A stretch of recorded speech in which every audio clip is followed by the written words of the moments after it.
presented by Fayal Music.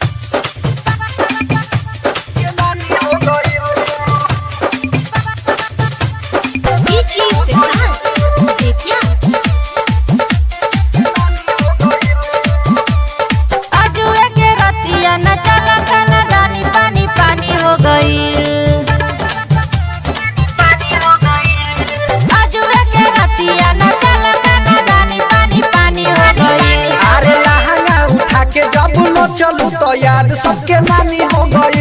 अरे लहंगा उठा के जब न चलू तो याद सबके नानी हो गई।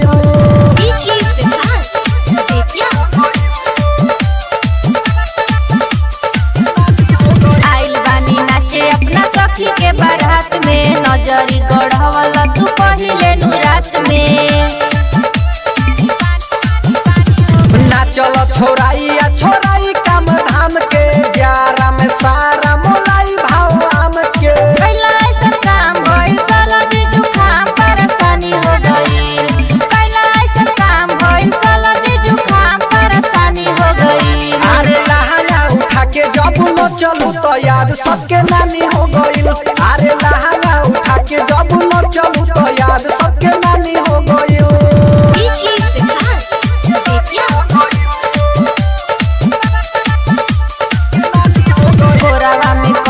ले राम लक्ष्मण राही, जिंदगी में हमारा मचवल तबाही।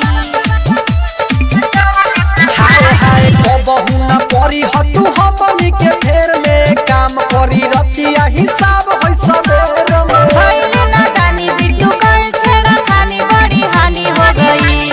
भइले नादानी बिट्टू कइल छेड़ा खानी बड़ी हानि हो गई। गोरी लहंगा उठा के जब न चलू तो याद सबके नानी हो गई।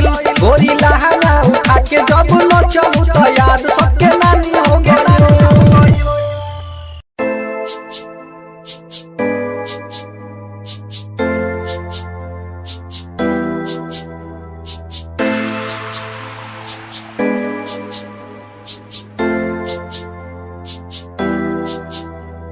जान जान कह के भावे जान वाडी कढ लई, भुल के ना कदे सानू दिल विचों कढ दई।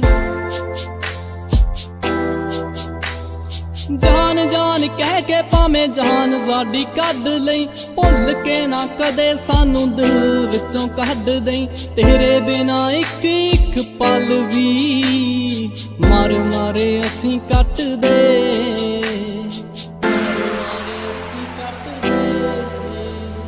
तेरे लिए ही चल दे आ मिठिए, हाँ तेरे ही सहारे जट दे। बस हुण चल दे आ मिठिए, हाँ तेरे ही सहारे जट दे।